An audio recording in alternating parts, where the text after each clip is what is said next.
রঘুনাথ ভট্ট গোস্বামী আমাদের বারাণসী কাশীতে এই মুক্তিতীর্থে মহাপ্রভু 8 মাস ছিলেন তপন মিশ্র আলয়ে। আলয়টা এখন ভগ্ন। কাশীতে যারা যাবেন, মহাপ্রভু যেখানে 8 মাস ছিলেন, মুক্তিতীর্থ বারাণসীর এই তপন মিশ্র আলয়ে তপন মিশ্রের সন্তান রঘুনাথ, যিনি পরবর্তীতে স্বরগোস্বামীর অন্যতম রঘুনাথ ভট্ট গোস্বামী নামে খ্যাত হয়েছিলেন।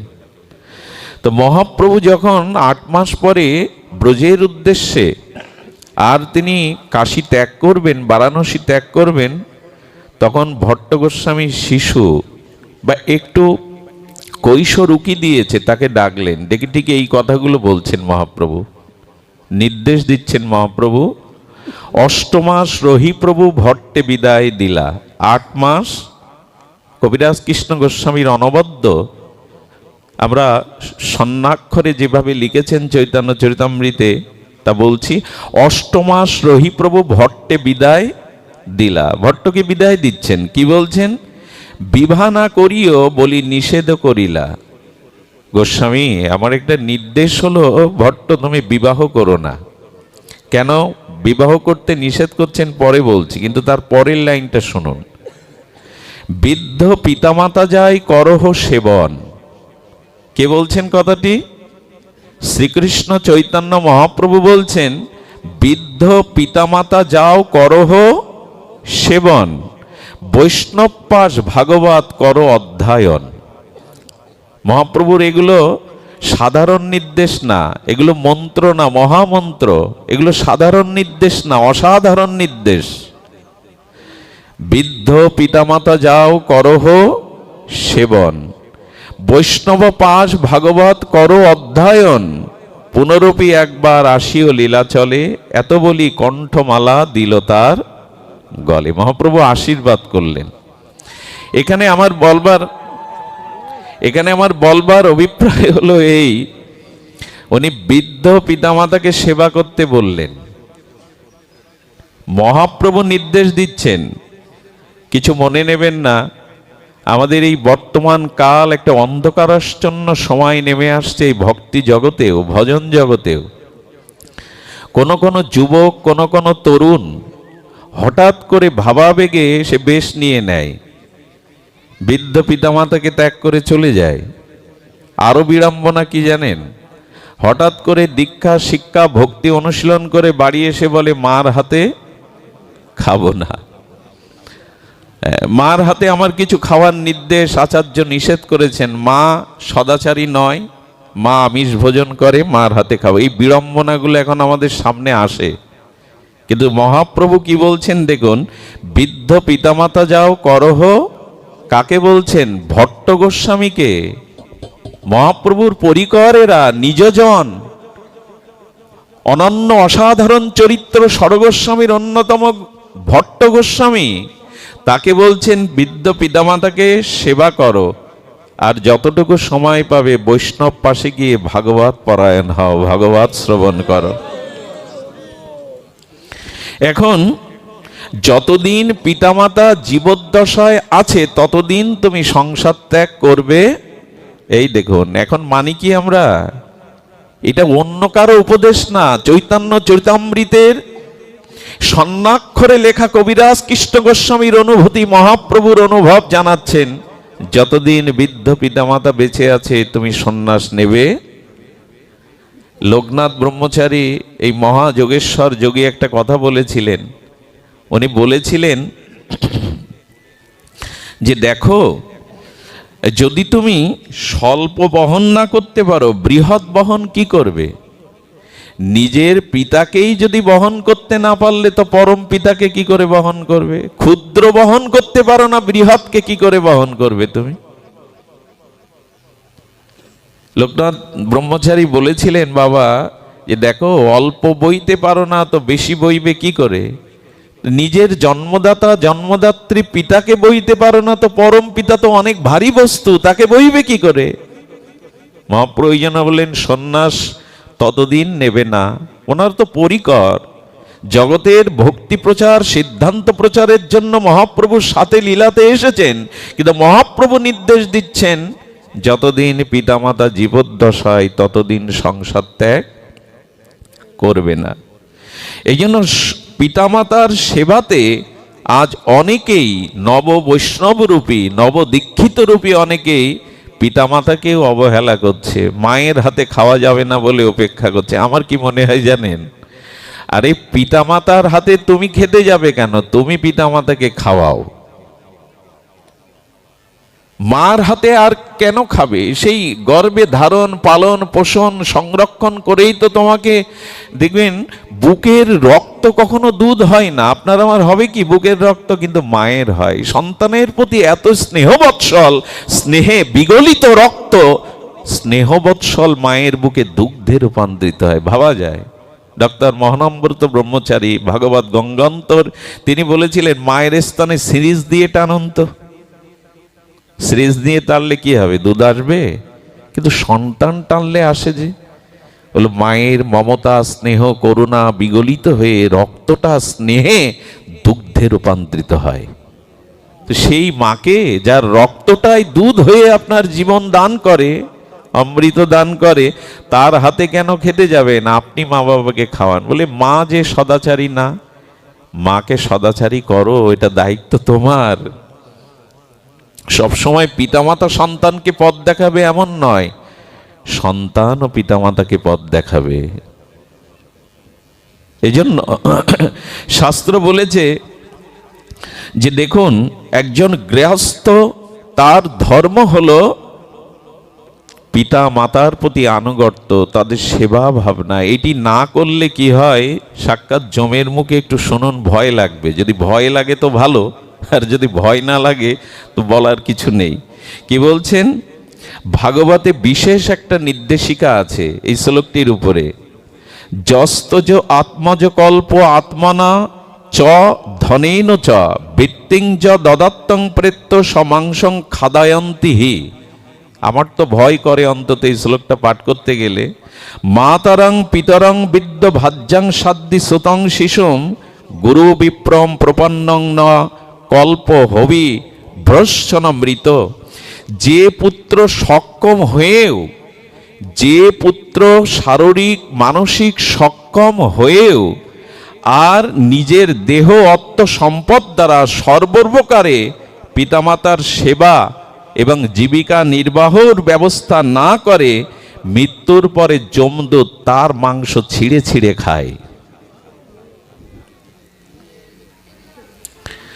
আমাদের বর্তমান সমাজে ভক্তির নাম করে, ভজনের নাম করে এখন পিতামাতাও আমাদের কাছে অবজ্ঞার পাত্র পাত্রী হয়ে গেছে। খুব সতর্ক থাকবেন, এটা মহাপ্রভু নির্দেশ দিচ্ছেন, এটা ভাগবত ধর্ম নির্দেশ দিচ্ছেন। যিনি ক্ষমতা থাকা সত্ত্বেও পিতামাতা সতী স্ত্রী শিশু সন্তান ব্রাহ্মণ গুরু শরণাগত ভরণ পোষণ না করেন, তিনি নিঃশ্বাস ক্রিয়া নিলেও মৃত ব্যক্তি, তিনি জীবিত নন। নিঃশ্বাস নিলেই বেঁচে থাকা হয়, শ্বাস প্রশ্বাস ক্রিয়া নিলেই তাকে বেঁচে থাকা বলে না। চর্মকার কুর্মকাররা দেখবেন তারা কি করে, তারা চর্ম জাতীয় নির্মিত বিশেষ একটি যন্ত্র, যার নাম হাঁপড়, টান দিলেই নিঃশ্বাস মানে বাতাস বেরোয় আর বাতাস প্রত্যাহার গ্রহণ করে। তো নিঃশ্বাস নিলেই যদি মানুষ হবে, তাহলে এই চর্মকার কুর্মকার নিমৃত হাঁপড়টাকেই মানুষ বলুন না, ও তো নিঃশ্বাস প্রশ্বাস নেয়। সাউন্ডটা বাড়িয়ে দাও সামান্য, ওরাও তো নিঃশ্বাস প্রশ্বাস নেয়, কিন্তু না, একটু বাড়িয়ে দাও সামান্য ভলিউমটা। এই জন্য বললেন মাতরং পিতরং বিদ্য ভাজ্যা সাদ্দিং সুতং শিশুম। এদের প্রতিপালন করুন, এদের প্রতি কর্তব্য করুন। আগে ক্ষুদ্রকে ভালোবাসুন, তারপরে বৃহৎকে ভালোবাসা আসবে। সুধীজন, এই জন্য চলার পথে পিতামাতার আশীর্বাদ একান্ত প্রয়োজন। আমাদের সাধনার পথে, জীবন চলার পথে পিতামাতা গুরুবর্গের আশীর্বাদ ছাড়া আমরা এক পাও এগিয়ে যেতে পারবো না। এটাই এখন বড় ভুল হয়ে যাচ্ছে, এটাই বড় ভুল হয়ে যাচ্ছে। পিতামাতাকে প্রণাম করলে কি হয় জানেন? সঙ্গে সঙ্গে একটা ঢাল, একটা রক্ষা কবচ তৈরি হয় আপনার জীবনে। ওদের ধুলি ধুলি নয়, ওদের হৃদয়ে আপনার প্রতি যে ভালোবাসা আছে, স্নেহ আছে, সেই স্নেহ ভালোবাসা দায়িত্ববোধ ওই চরণ ধুলার মধ্যে শক্তি সঞ্চারিত করে আপনাকে রক্ষা করে, বহিঃশত্রুর হাত থেকে রক্ষা করে। এই জন্য শ্রীমান মহাপ্রভু বলুন, রঘুপতি রামচন্দ্র বলুন, ভগবান অখণ্ডদ্বয় পরতত্ত্ব শ্রীকৃষ্ণ বলুন, তারা কেউ মাকে, এমনকি সিদ্ধ বাবাদের, আপনাদের মনে আসে সিদ্ধ পণ্ডিত রামকৃষ্ণ দাস বাবাজির কথা? আমি এই কথাটি শোনার জন্য হাত জোড় করছি খুব মনোযোগ দিয়ে। বৃন্দাবনে 4 জন সিদ্ধ মহাত্মা ছিলেন প্রসিদ্ধ, তার মধ্যে পণ্ডিত সিদ্ধ রামকৃষ্ণ বাবাজি মহারাজ প্রসিদ্ধ মহাত্মা, সাক্ষাৎ যুগলকে দর্শন করেছেন, সিদ্ধ মহাত্মাদের মতো অন্যতম অগ্রগণ্য। ওনার গর্ভধারিণী বেঁচে ছিলেন, সন্তানকে দেখার জন্য উনি অতি কষ্টে তখন বনপথে বৃন্দাবনে এসেছিলেন। সিদ্ধ পণ্ডিত রামকৃষ্ণ বাবার কুটিরের সামনে উনি বসেছিলেন যে ছেলে আমায় চিনতে পারবে। কিন্তু পণ্ডিত বাবাদের একটি দশা হলো, ওরা অন্তর্মনা হয়ে থাকে সর্বদা রাধারানীর চিন্তায় রত। পাশে কি হয়ে যাচ্ছে কেমন জানেন? রাস্তায় যেতে যেতে কারো যদি 10 তলা 20 তলা অট্টালিকা দেখে না, আমার মতো বিষয়ী মানুষ তাকিয়ে দেখে, আহা কি সুন্দর সুরম্য বাড়ি, এ আমার ভাগ্যে হলো না। কিন্তু ওই পথ দিয়ে নিষ্কিঞ্চন যদি কোনো ত্যাগী বৈষ্ণব যায়, একবারও ফিরে তাকাবে না, কারণ মাটি তত্ত্ব সে জেনে গেছে, সবই মাটি। তো সিদ্ধ বাবা কে বসে আছে এদিকে, তাদের 2 দিন মা বসে থাকলো, আর উনি কুঠিরে যান, ভজন করেন, বেরোন, মায়ের দিকে তাকানো নি, কারণ অন্যদিকে তো ওদের দৃষ্টি নেই, অন্তর্মনা হয়ে আছেন। মা ব্যথা পেয়ে চলে গেল, খোকা আমাকে দেখেও চিনতে পারলো না। যেদিন মা মনে ব্যথা নিয়ে ভজন কুটিরের সামনে চলে গেল, কি বলবো, ওই মুহূর্ত থেকেই তার হৃদয়ের লীলা চিন্তন বন্ধ হয়ে গেল, আর লীলা চিন্তনে স্ফূর্তি হচ্ছে না। ভগবান লীলাই বন্ধ হয়ে গেল সিদ্ধ বাবার হৃদয়ে, যা স্বতঃস্ফূর্ত ভাবে রাধা মাধবের নিকুঞ্জ মন্দিরের প্রেমলীলা, সেই লীলায় দর্শন বন্ধ হয়ে গেল। ছটপট করতে লাগলেন জল ছাড়া মিনের মতো, কি অপরাধ আমার। গুরুদেবের চরণে গিয়ে প্রণত করে বললেন, মা এসেছিল, তার দিকে দৃষ্টি দাওনি, সেই মার মনোকষ্টের দ্বারা রাধা মাধব তোমার হৃদয় থেকে সরে দাঁড়িয়েছে, তোমার হৃদয়ে আর রাধা মাধব প্রকাশ হচ্ছে না। সিদ্ধ বাবার চরিত্রে এটা আছে, রামকৃষ্ণ দাস বাবাজি মহারাজের। আরে কারে অপেক্ষা করছেন? কাকে উপেক্ষা করি আমরা ভজনের নামে, সাধুত্বার নামে? সিদ্ধ বাবা চলে গেলেন মায়ের চরণে, 2 চরণ ধরে অনেকক্ষণ কাঁদলেন, মাগো তোমার মনে ব্যথা পাওয়ায় সমস্ত ভজন আমার স্তিমিত হয়ে গেছে, রাধা মাধবের নিত্যলীলা আমি আর দেখতে পাচ্ছি না, কৃপা করো মা। মাকে আনলেন, যতদিন বেঁচে ছিলেন সিদ্ধ বাবা নিজে হাতে মাকে সেবা করেছেন। আমার কাছে থাকো তাহলে আমার যুগল, আমার মাধব, আমার ঠাকুরানী আমার কাছেই থাকবে। এই হলো সিদ্ধ বাবাদেরও চরিত্র। রামচন্দ্র ভগবান রঘুপতি সকালে উঠেই আগে মাকে প্রণাম করতেন, মাতৃদেব ভব, তারপরে পিতাকে গুরুকে প্রণাম করতেন। শ্রীকৃষ্ণের কথা শুনবেন, ব্রজরাজ নন্দ বাবা একদিন বলছে, কানাই আমার পাদুকাটা খুঁজে পাচ্ছি না তো। ভগবানকে বলতে পারবে তো আমার পাদুকা কোথায়? নন্দ বাবা কানাইকে বলছে, কানাই আমার পাদুকা কোথায়, খুঁজে পাচ্ছি না তো। কানাই বলছে, বাবা আমি দেখছি। বাইর বাড়িতে গিয়ে দেখে কর্দমাক্ত কাদা ধুলা মাখানো বাবার চরণ পাদুকা। প্রথমে গিয়ে পাদুকায় প্রণাম করলেন কৃষ্ণ, করে কি করলেন জানেন? আচ্ছা বাবার পাদুকা এটা তো প্রণাম্য, আমি কোথায় নেব? ছোট ছোট হাত দিয়ে করপল্লব দিয়ে একটা মাথায় নিলেন, একটা বুকে নিলেন, নিয়ে বাবার পায়ে এসে পরিয়ে দিলেন। একদিন গোষ্ঠে যাচ্ছে সখাদের সাথে, মা যশোদা ডেকে বলছে, কানাই গোপাল আজ তোর বিপদ হবে রে। আচ্ছা মা যদি পেছন থেকে ডাকে জানবেন অমঙ্গল নয়, ওই একজন ডাকলে আপনার মঙ্গল আছে, আর সকলে ডাকলে মনে করতে পারেন যাত্রা ভঙ্গ হতে পারে, কিন্তু মা যদি পেছন থেকে ডাকে জানবেন আপনার কোনো মঙ্গল আছে। মা ছোটবেলা থেকে তোর অসুর আর অসুর, তোর প্রতি কত শত্রুতা, আজকে তোর গোষ্ঠে কোনো বিপদ হতে পারে। কেন মা? আজকে তোমার পায়ের ধুলো মাগলি না গোপাল। মা যশোদা নিজের চরণ থেকে সেই পায়ের ধুলা হস্তে করে নিয়ে গোপালের মাথায় বুকে মাখিয়ে বললেন, যা আর কোনো বিপদ আজ আর তোর হবে না। আজও হয় এটা, পিতামাতাকে প্রণাম করে তাদের চরণ ধুলি অঙ্গে মাখন মাথায়, দেখবেন বিপদ আপনাকে স্পর্শ করবে না। আজও এই আশীর্বাদ দেওয়া আছে। যারা আমার কথা শুনছেন, ভাগবত কথা শুনছেন, তাদের মধ্যে আবার বর্তমান সমাজের কিছু নব্য শিক্ষিত বা বৈষ্ণব আচরণকারী ভক্ত কিন্তু একটা প্রশ্ন পাল্টা করতে পারেন আমার কাছে।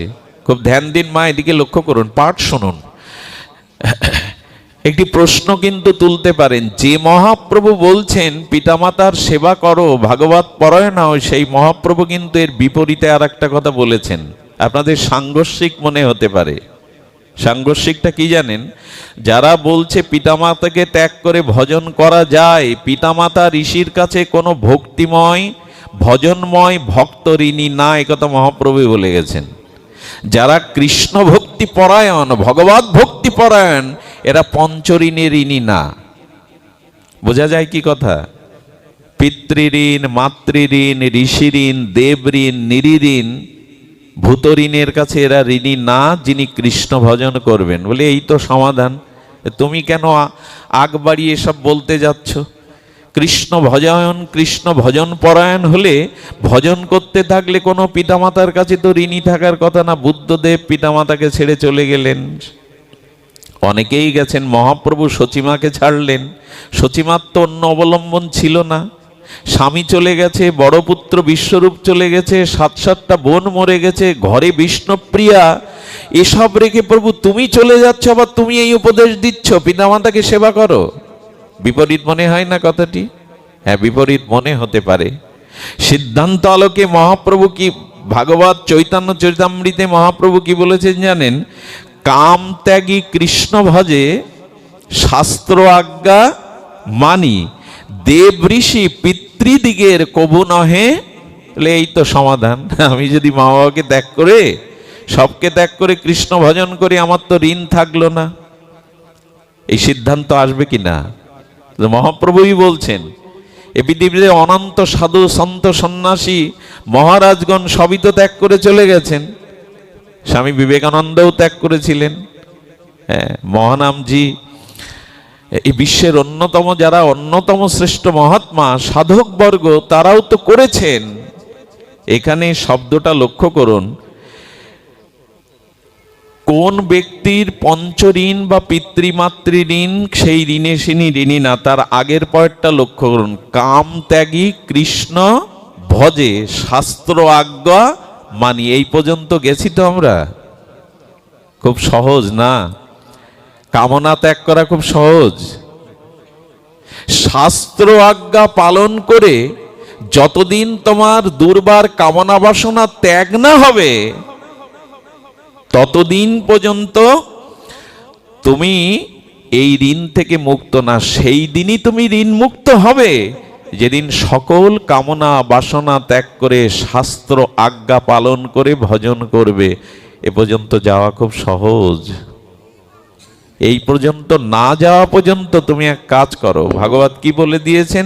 এই পর্যন্ত তোমাকে যেতে হবে, এটা তোমার লক্ষ্য। তবে তাবৎ কর্মাণি কুর্বিত না নিবেদ্যতি যাবতা, ততদিন তুমি সংসারে পিতামাতা গুরুবর্গের সেবা করো। মত কথা শ্রবণাদৌ বা শ্রদ্ধা যাবত জায়তে যাবন্ন জায়তে, যতদিন আমার উপর পূর্ণ আত্মসমর্পণ না জন্মাবে, ততদিন তোমাকে এই কাজ করে যেতে হবে। খুব সতর্ক। এই যুক্তি যেন আমরা পাল্টা তুলে আবার পিতামাতা গুরুবর্গের সেবা বঞ্চিত না হয়। সমস্ত কামনা ত্যাগ করে শাস্ত্র আজ্ঞা মেনে যেদিন আপনি প্রস্তুত হবেন, সেই দিনই আপনি কারো কাছে ঋণী হবেন না। সেটি বলেছেন, যে কাল পর্যন্ত নিত্য নৈমিত্তিক কর্মে মনে নির্বেদ অবস্থা না আসে, বাসনা শূন্যতা না আসে, ততদিন সংসারে থাকো, ততদিন এদের সেবা করো। যেদিন আমার কথায় তোমার পূর্ণ শ্রদ্ধা হবে, আত্মসমর্পণ হবে, সেদিন জানবেন। পরমহংস একটি কথা বলেছিলেন, গাছের কাঁচা ফল ঝড়েও পড়ে না। বেলটা তো পড়তে চায় না, বেল শ্রীফল কাঁচা অবস্থায়, কিন্তু যখন পেকে গেল আর আংশুড়িও লাগবে না, ঝড়ও লাগবে না, আপনি থেকেই পড়ে যাবে। যেদিন সাধন করতে করতে, পিতামাতার সেবা করতে করতে যেদিন তোমার কামনা ঠেকাবে, শাস্ত্র আজ্ঞা পূর্ণ পালন করবে, সেদিন তোমার ত্যাগ করতে হবে না, ত্যাগ আপনিতেই এসে যাবে তোমার জীবনে।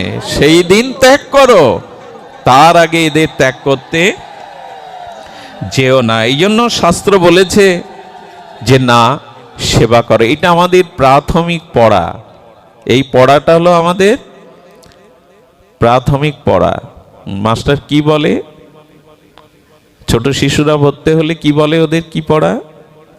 প্রাক প্রাথমিক শিশু পড়া। এই শিশু পড়াটা আমাদের, যেমন যদি অ ক খ আমরা হাতে খড়ি না দেই, উচ্চ অক্ষর জ্ঞান, উচ্চ বিদ্যা জ্ঞান কিন্তু এই হাতে ঘড়িটা খুব দরকার, আমাদের প্রত্যেকেই আমাদের দরকার। হাতে খড়ি প্রাথমিক কাজটা আমাদের কিন্তু করতেই হবে।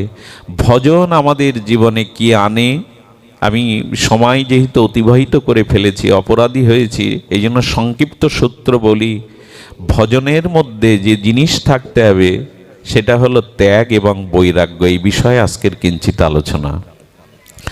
ভজনে যদি সফলতা আসতেই হয়, সেই প্রেম ভক্তি লাভের জন্য যদি হৃদয়ে কিঞ্চিত উৎকণ্ঠা ব্যাকুলতা জাগে, আপনার অভিলাষ যদি ভগবৎ প্রাপ্তি হয়, এই জন্ম জরা মৃত্যু ব্যাধি কাল কবলিত হতে যদি, সংসার হতে যদি, সংসার চক্র থেকে যদি আপনাকে উদ্ধার হতে হয়, তবে আপনার ভজন জীবনে প্রথম যেটি প্রয়োজন, সেই প্রয়োজন হলো বিষয় ভোগাসক্তি ত্যাগ। আর এটাই ছিল মহাপ্রভুর শিক্ষা। তবে মহাপ্রভুকে দিয়েই শুরু করি। ত্যাগ এবং বৈরাগ্য না হলে এ পথে কিছু পাওয়া যাবে না। যশ খ্যাতি অর্থ বিত্ত স্বর্গপ্রাপ্তি এগুলি যদি ধান্দা থাকে হৃদয়ে, তবে এ পথে এসো না। এ পথে আসতে গেলে তোমাকে দুটি জিনিস প্রয়োজন। প্রথমটি প্রয়োজন হলো ত্যাগ এবং বৈরাগ্য। ত্যাগ বৈরাগ্যের দৃষ্টান্তটা শ্রীমান মহাপ্রভুর চরিত্রাও থেকে আমরা একটু আস্বাদন করি। শয়নের কালেস্বরূপ তাহাই রহিলা। খুব ধ্যান দিয়ে শুনুন, বড় মার্মিক কথা। শয়নের কালেস্বরূপ তাহাই রহিলা, তুলিগাণ্ড দেখি প্রভু ক্রোধাবিষ্ট হইলা। প্রভু ক্রোধ করছেন, চৈতন্য ভগবান রাধা কৃষ্ণ মিলিত তনু পরতত্ত্ব ক্রোধ করছেন কেন? গোবিন্দের পুছে ইহা করাইল কঞ্জন, জগদানন্দের নাম শুনি সংকোচ হইল মন। কি দেখেছেন জানেন প্রভু?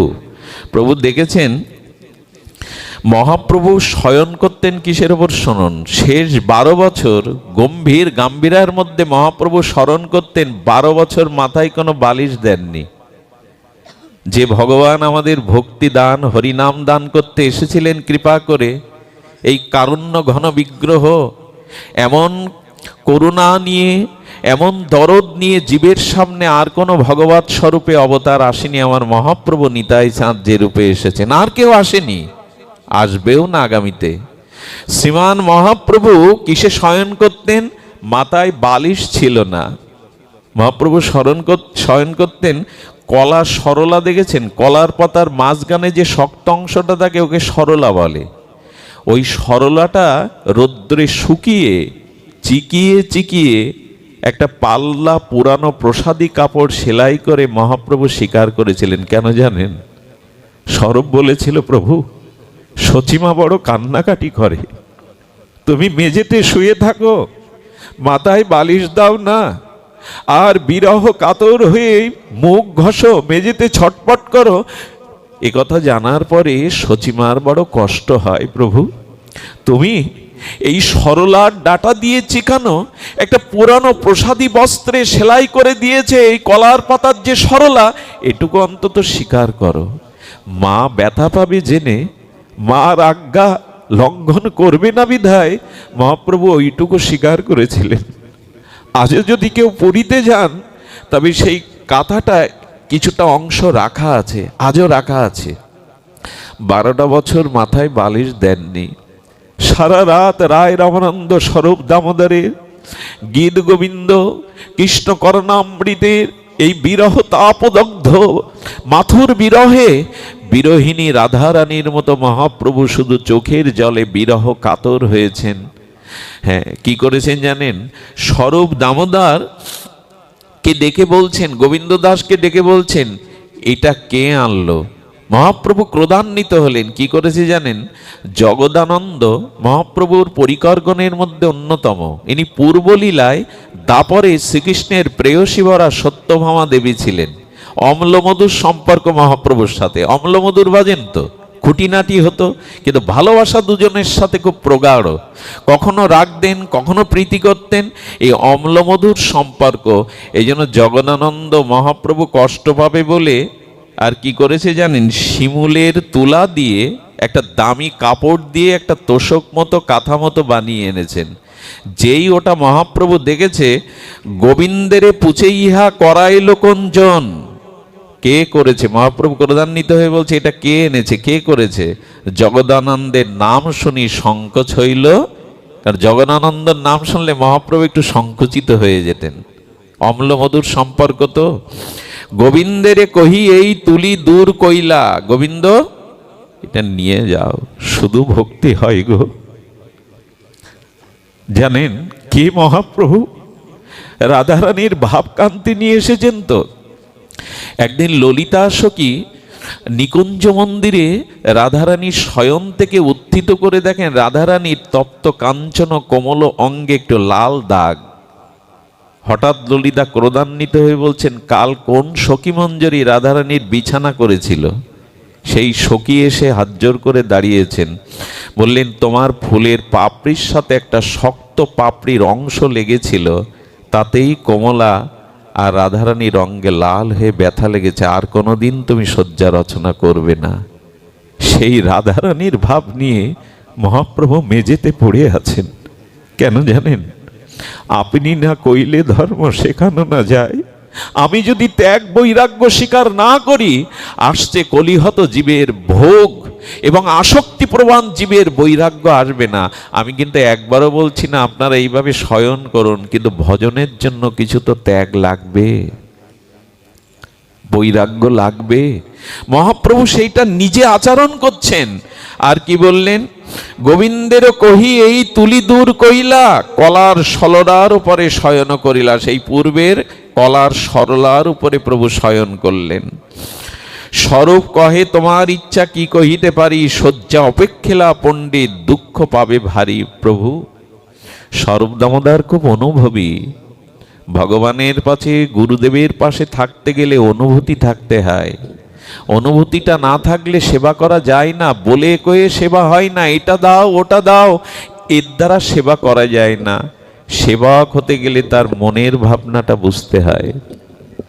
আমি পুরো দিনের কথা মনে পড়ে, আমাদের হরিপুরুষ বন্ধু সুন্দরের কথা।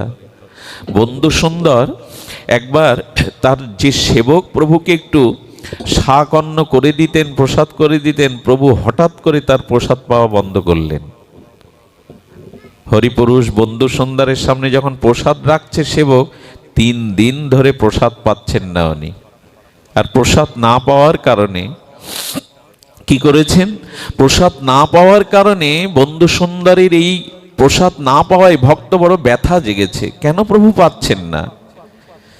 এক মরমী ভক্ত তাকে জানালো, তোমার রন্ধন ক্রিয়ায় কোথাও না কোথাও অভিমান এসেছিল সেবাতে, তোমার অভিমান এসেছে, এই অভিমানের কারণে প্রভু সেবা নিচ্ছে না। তুমি এক কাজ করো, নিরভিমানে চোখের জলে আজকে সেবা প্রস্তুত করো তো, রান্না করো তো। কি বলবো আপনাদের, ও বাবা এসছেন নাকি? জয় নিতাই গৌর প্রেমানন্দে, হরি বল হরি বল। আমাদের পরম পূজ্যপাদ, আমাদের অন্তরের এবং সনাতন হিন্দু ধর্মের, আমাদের বিবেক, আমাদের হৃদয়ের আপনজন, আমাদের ছিল গোপীনাথ ব্রহ্মচারী বাবাজি এসছেন। আমরা সবাই মিলে একটু জয়ধ্বনি মঙ্গলধ্বনি প্রদান করে ওনার উদ্দেশ্যে। জয় রাধে।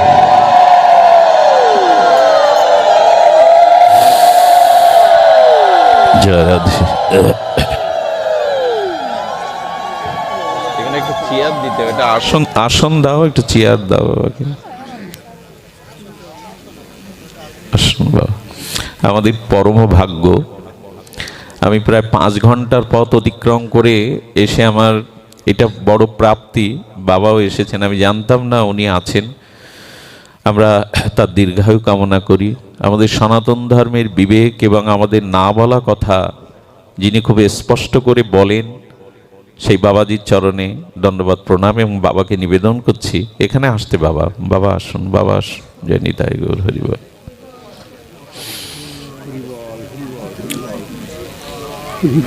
জয় নিতাই, জয় নিতাই। প্রভু কহেন খাট এক আনহ পাড়িতে। স্বরূপ দামোদর গোস্বামী বলছেন, প্রভু জগদানন্দ বড় ব্যথা পাবে মনে। বাবা আসুন, উপরে আসুন, আসুন বাবা এখানে। জগদানন্দ বড় ব্যথা পাবে প্রাণে, প্রভু তুমি অন্তত স্বীকার করো। প্রভু তখন স্বরূপ দামোদরকে বলছেন, এক কাজ করো। প্রভু কহেন খাট আনহ পাড়িতে। প্রভু বলছেন এক কাজ করো, ওই তোষকের উপরে একটা খাট আনো, একটা খাট আনো। হ্যাঁ, জগদানন্দের ইচ্ছা আমার বিষয় ভুঞ্জাইতে, ও চাইছে আমাকে বিষয় করতে। দেখুন, সেবা করতে গেলে বলেছি অনুভব লাগে।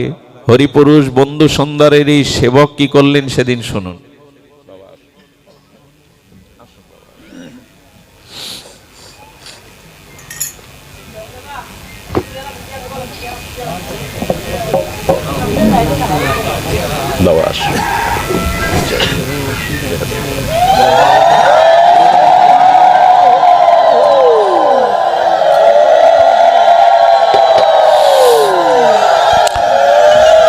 জয় রাধে, জয় রাধে। কোনো ভাগবতে কোনো মহাত্মার যদি শোভাগমন হয়, জানবেন মহাপ্রভু এটা গ্রহণ করেছেন এই ভাগবতকে। কোনো মহতের যদি শোভাগমন করে তো ভগবান এই ভাগবতকে গ্রহণ করেন।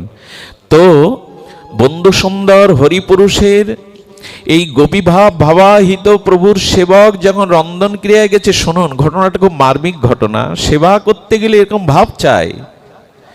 সেবা করতে গিয়ে কাঠগুলোকে জড়িয়ে ধরেছে বুকে। আচ্ছা, যারা রান্না করে ভগবানের ভোগ রাগ গুরু সেবার কাঠ বুকে জড়িয়ে ধরে, তো কাষ্ঠকে বুকে জড়িয়ে ধরে কাঁদছে আর বলছে, ওরে তুই পুড়ে পুড়ে ছাই হয়ে প্রভু সেবায় লাগলি, আমার অহংকার পড়াতে পারলাম না। তুই পুড়ে পুড়ে প্রভুর সেবায় অঙ্গার হয়ে কয়লা হয়ে প্রভুর সেবায় লাগলি। ঝরঝর করে কাঠের উপরে কাঁদছে। চাউলগুলি হাতে নিয়ে বলছেন, তুমি ছিলে শক্ত কঠিন, কিন্তু তপ্ত জলে ফুটন্ত জলে তুমি ফুটে ফুটে ফুটে ফুটে তুমি শ্বেত শুভ্র হলে, তুমি কমল হলে। আর কমল হয়েছ, কিন্তু আমার হৃদয় প্রভুর সেবার জন্য তো কঠিনতা গেল না, অভিমান গেল না। চালগুলিকে ডেকে ডেকে কি বলছেন ধ্যান দিন। বললেন, তুমি ফুটন্ত জলে ফুটে ফুটে আর কঠিন থেকে নির্মল হয়ে যাও, শ্বেত শুভ্র হয়ে যাও। প্রভুর সেবাতে আমার কঠিন অভিমান অহংকার তো গেল না, আমি তো বিশুদ্ধ সাত্ত্বিক হৃদয় দিয়ে সেবা করতে পারলাম না। শুধু ভক্তগণ জলগুলিকে ডেকে ডেকে চোখের জল ফেলে ফেলছেন, তুমি ফুটিয়ে ফুটিয়ে তোমাকে তাপ দিয়ে দিয়ে তুমি প্রভুর সেবায় লাগলে, আমি লাগতে পারলাম না। এইভাবে ক্রন্দন করতে করতে যেদিন ভোগ লাগিয়ে বন্ধু সুন্দর হরিপুরুষের সামনে দিল, প্রভু একটু ঠোঁটের কোণে বাঁকা ঠোঁটে হেসে সেদিন প্রসাদ গ্রহণ করলেন। একটু তো বৈরাগ্য চাই। বললেন, জগদানন্দের ইচ্ছা আমার বিষয় ভুঞ্জাইতে। ও তোষক এনেছে জগদানন্দ, একটা খাট আনো, পালঙ্ক আনো, আমাকে বিষয় ভোগ করাও। চৈতন্য মহাপ্রভু সতর্ক করছেন, আগামী দিনের প্রগতিশীল ভক্তিপথের গৌড়ীয় বৈষ্ণবদের আচার্যদের ত্যাগ চাই, ত্যাগ চাই। সেই ত্যাগের জ্বলন্ত দৃষ্টান্ত সন্ন্যাসী মানুষ আমি, আমার ভূমিতে শয়ন, আমাকে খাটতুণ্ডি গণ্ড মস্তকমণ্ডন। এজন্য আমি সন্ন্যাস নিয়েছি, এজন্য আমি সন্ন্যাস নিয়েছি। সন্ন্যাসের পূর্বে বিষ্ণুপ্রিয়া দেবীকেও মহাপ্রভু এই কথা বলেছিলেন। কি বলেছিলেন জানেন? আহা, বিষ্ণুপ্রিয়া দেবীর দুটো হস্ত গৌরহরি নিজের হাতের মধ্যে নিলেন, নিয়ে বললেন, প্রিয়া প্রিয়া, জগৎ জীবের জন্য, প্রেম ও ভক্তি দানের জন্য তোমাকে এই ত্যাগ স্বীকার করতে হবে। প্রিয়া শোনো, তবে বলি, কোনো সন্তান রেখে যদি মা মারা যায়, তবে পিতা সন্তান প্রতিপালন প্রায়শ করতে পারে না। কিন্তু যদি পিতা মারা যায়, মা ভিক্ষা করে, কাঙালিনী হয়ে, দাসী হয়ে সন্তানকে প্রতিপালন করতে পারে। মহাপ্রভু প্রিয়াজিকে বলছেন, প্রিয়াজি, আমি জীবের পিতা, আমি চলে গেলেও তুমি জগৎ জননী, তুমি বৈষ্ণব জননী, তুমি গৌড়ীয় জননী, তুমি যদি ত্যাগ বৈরাগ্য স্বীকার না করো, তোমার সন্তানগণ ভগবতমুখী হবে না, ত্যাগমুখী হবে না। আমি তোমার উপরে দায়িত্ব দিয়ে গেলাম, আমি তোমার উপরে দায়িত্ব দিয়ে গেলাম, তুমি বৈষ্ণব জননী হও, ত্যাগ মূর্তিমন্ত হয়ে তুমি বৈষ্ণব সমাজকে বাঁচাও, ভক্তকে বাঁচাও। আমাদের সামনে যদি বিষ্ণুপ্রিয়ার এই ত্যাগ, মহাপ্রভুর আদর্শ, গোস্বামীগণের এই ত্যাগ বৈরাগ্য না থাকতো, আমরা প্রায়শ পথ হারিয়ে ফেলতাম গো, পথ হারিয়ে ফেলতাম। অন্ধকারে চলার জন্য তো প্রদীপের আলো দরকার, দীপশিখা দরকার। গোস্বামীগণ, মহাপ্রভু আমাদের এই দীপ জ্বালিয়ে গেলেন। কৃষ্ণকে পাওয়ার জন্য, প্রেম ভক্তির জন্য চাই ত্যাগ এবং বৈরাগ্য। মহাপ্রভু স্বীকার করেননি। জগদানন্দ দেখলেন মহাপ্রভু দিব্য উন্মাদ দশায় সংকীর্তনরত, ক্রন্দন করতে করতে প্রভুর মাথার উপরে হাত দিলে যেন হাত পুড়ে যায়। বিরহের একটা, শোকের একটা তাপ আছে তো, সেই তাপে প্রভুর মাথা তপ্ত হয়ে যায়, উপরে হাত দিলে যেন কিছু পুড়ে যায়। জগদানন্দ নবদ্বীপ হতে সতীমাকে দর্শন করে কিছুটা সুগন্ধি শীতল তেল নিয়েছিলেন মাটির ভাণ্ডতে। প্রভু যদি স্বীকার করে, প্রভুর মাথায় যদি একটু দেওয়া যায়। জগদানন্দ মাথায় করে বেয়ে এনে মহাপ্রভুকে বলেছিলেন, প্রভু এত কাঁদো, এত বিরহ শোকে তোমার মাথাটা বড় তপ্ত হয়ে যায়, প্রভু এই তৈল এনেছি, একটু যদি স্বীকার করো। মহাপ্রভু জগদানন্দর দিকে তাকিয়ে বলছেন, খুব ভালো করেছো, আমাকে শীতল করবার জন্য শীতল সুগন্ধি তৈল এনেছো, যাও এই মুহূর্তে জগন্নাথের মন্দিরে দেবালয়ে দিয়ে আসো, তাতে প্রদীপ জ্বলবে। ঠান্ডা তেল মাখবো, শীতল হব, ভালো জামা কাপড় পরবো। হ্যাঁ, এর জন্যই তো সন্ন্যাস নিয়েছি, এর জন্যই তো ধুলাই গড়িয়েছি। তুমি আমাকে ভোগ দিতে চাও, দেহ সুখ দিতে চাও, যাও জগন্নাথের দেবালয়ে প্রদীপের তৈলধারায় দিয়ে এসো। জগদানন্দ বলছেন, হ্যাঁ দেব। যে যাকে ভালোবাসে না, সেই ভালোবাসার মানুষের প্রতি তার স্নেহ মমতা থেকে অভিমানও আসে, অনুরাগ থেকে অভিমান। নিজজনের প্রতি ছাড়া তো অভিমান আসে না। জগদানন্দ মহাপ্রভুর সামনে সেই তেলটা উঠানে ছুঁড়ে মারলেন। জগন্নাথের দেবালয়ে প্রদীপ দেব না, এত কষ্ট করে বেয়ে এনেছি, যদি একটু স্বীকার করো, মাথায় দাও, শুধু জগন্নাথের দেবালয়ে এই নাও তোমার তেল। মহাপ্রভুকে অনুরাগে ভালোবাসায় ছুঁড়ে ফেলে দিলেন তেলগুলো আঙিনায় যখন নষ্ট করে দিলেন, গিয়েই ঘরে দৌড় লাগিয়ে দিলেন। আপনাদের কি বলবো, 2 দিন দরজা খোলেননি জগদানন্দ, 2 দিন প্রসাদও পাননি, ঘরের মধ্যে ডুবরে ডুবরে কেঁদেছেন। আর কত ত্যাগ দেখাবে জগতের জন্য? আমি এত কষ্ট করে নবদ্বীপ থেকে একটু তৈল আনলাম শীতল, সেটাও মাথায় দেবে না? আর কত ত্যাগ চাই তোমার, আর কত বৈরাগ্য চাই তোমার? যাক, আমি খাবো না, জীবনই ত্যাগ করব। ভক্তের মরম ও ব্যথা তো ভগবানই বোঝে। মহাপ্রভু উঠে গিয়ে জগদানন্দর দরজায় কড়া নাড়ছে। জগদানন্দ বড় মধুর কণ্ঠে বলছে, ওঠো জগদানন্দ, এই দেখো তুমি প্রসাদ পাওনি বলে আমিও পাইনি, ওঠো, রন্ধন করো, আমাকে প্রসাদ পাওয়াও। জগদানন্দ ওঠো। যেই প্রভু বলেছেন প্রসাদ পাওয়া হয়নি, তুমি দিলে পাবো, সঙ্গে সঙ্গে অভিমান জল হয়ে দরজা খুলে চরণে পড়েছে। প্রভু কেন পাওনি তুমি? এই হলো আমাদের ঠাকুর, এই হলো আমাদের আদর্শ ত্যাগ বৈরাগ্য। এ পথ ভোগের পথ নয়, এ পথে যশ খ্যাতি পূজা প্রতিষ্ঠা মালা পরাবার পথ নয়। আজকে যদি এই আচরণ মহাপ্রভু করে না যেতেন, আমরা এই পথ পেতাম না। মহাপ্রভু আমাদের এই ত্যাগ বৈরাগ্যের মন্ত্রেই দীক্ষা শিক্ষা দিয়ে গেছেন।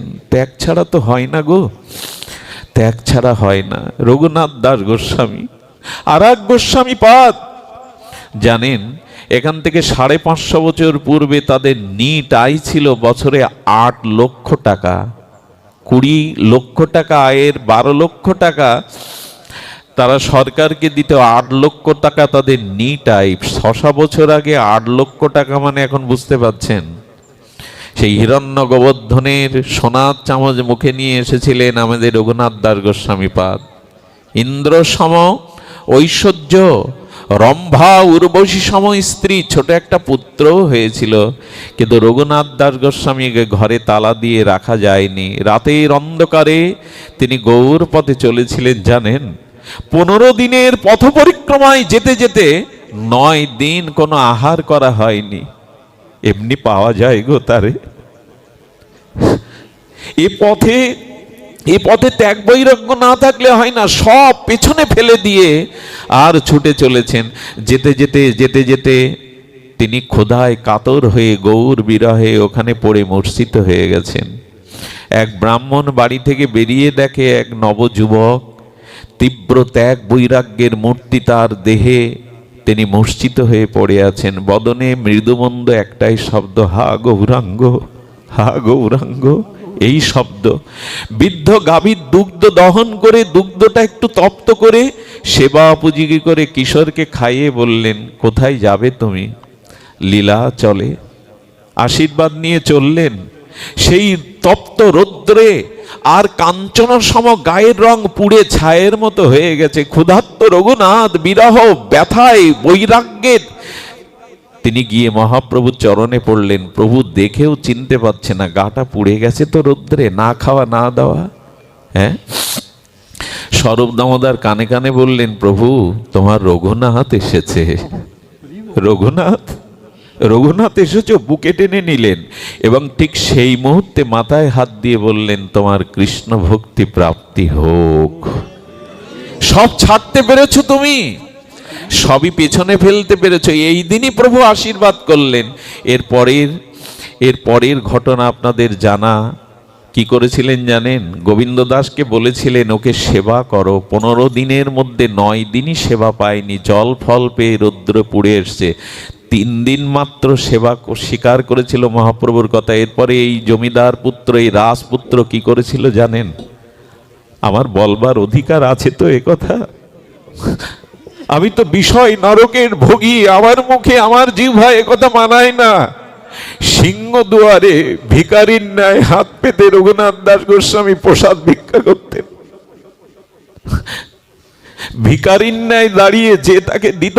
একদিন মহাপ্রভু স্বরূপকে বলছেন, আরে সিংহ দুয়ারে প্রসাদ ভিক্ষা করা তো বেশ্যার আচার। পতিতা যেমন দেখে কে এলো কে গেল কে কখন আসবে, এটা তো বেশ্যার আচার। এমন কথা বলতে পারো প্রভু? তুমি আর কত শত্রুতা করবে তোমার ভক্তদের সাথে? রাজ্য কেড়ে নিয়েছো, স্ত্রী ত্যাগ করেছে, সম্পদ ত্যাগ করেছে, এখন ভিক্ষার প্রসাদ পাচ্ছে, তাও তোমার সহ্য হচ্ছে না। সোনা খুব উন্নত ধাতু, কিন্তু খাঁটি করতে গেলে তাকেও তো পোড়াতে হয় গো।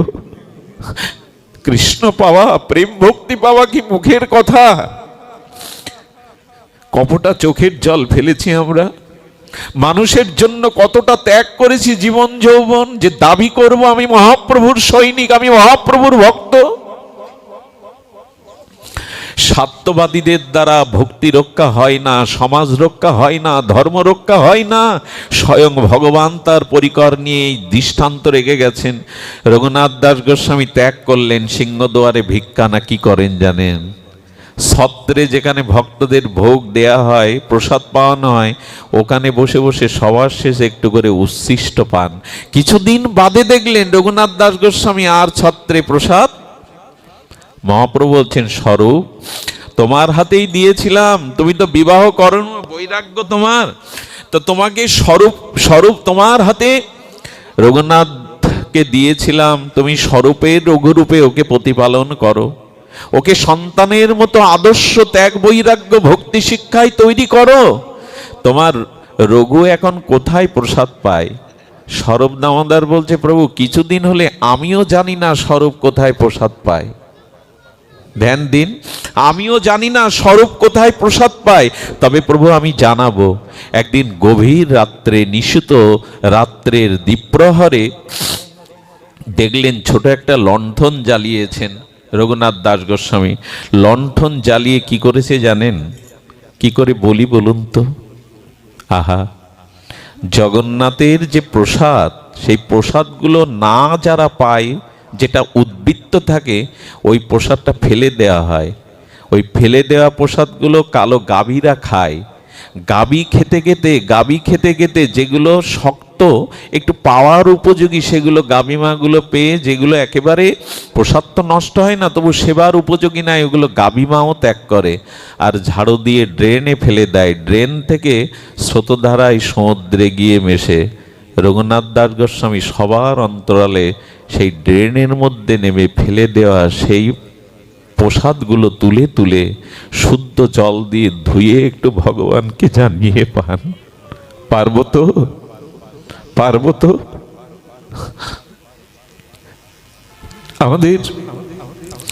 আমাদের প্রেম ভক্তির মহারাজ বলেছেন, হ্যাঁ, ছেঁড়া কাঁথা নাড়া মাথা, গোস্বামীগণকে দেখো সর্বত্যাগ বৈরাগ্য নিয়ে তারা পড়ে আছে, আজও পড়ে আছে ধামে। কি বলবো আপনাদের?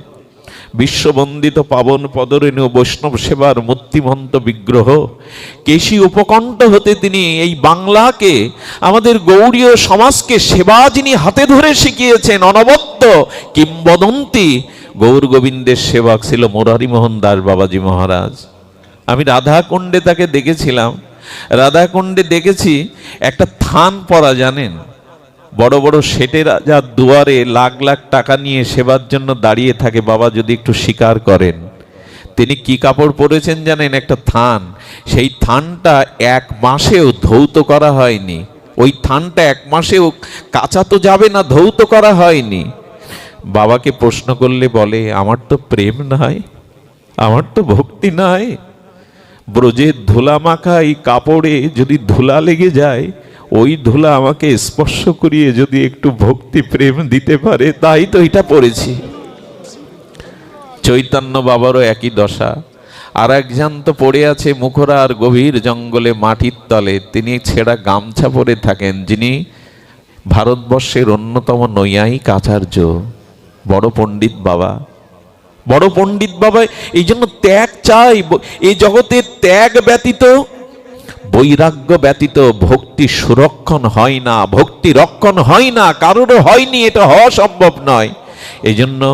এই জন্য মহাপ্রভু স্বীকার করেননি। সেই জল ঢেলে শুদ্ধ করে 1 মুঠো পান। মহাপ্রভু একদিন গিয়ে রঘুনাথ দাস গোস্বামীর পেছনে বসেছে। রঘু, রঘু কি পাচ্ছ তুমি? মহাপ্রভু হাতের মুষ্টিটা ধরেছে। রঘু কি পাও? আমাকে দাও, আমাকে একটু দাও। প্রভু এটা তোমার পাওয়ার যোগ্য নয় প্রভু, এটা তুমি পেতে পারো না। মহাপ্রভু জোর করে মুষ্টি থেকে কেড়ে বদনে তুলে দিয়ে বললেন, নীতি নীতি এমন প্রসাদ পাও রঘু, আমাকে কেন একটু দাও না? যেটা জগন্নাথ পেয়েছে সেই প্রসাদ ভক্ত পাওয়ার পরে মহাপ্রসাদ হয়েছে, আর গাভীমা প্রসাদ পেয়ে মহাপ্রসাদ হয়েছে, আর সেটা তুমি যখন পাও আমাকে কেন দাও না? মহাপ্রভু কেড়ে খেলেন।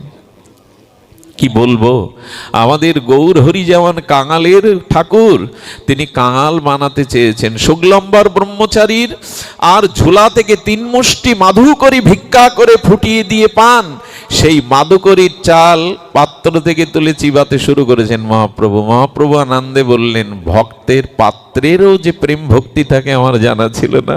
শুক্লম্বর, তোমার এই মুষ্টি ভিক্ষা চাউলের মধ্যে, পাত্রের মধ্যে এত ভক্তি।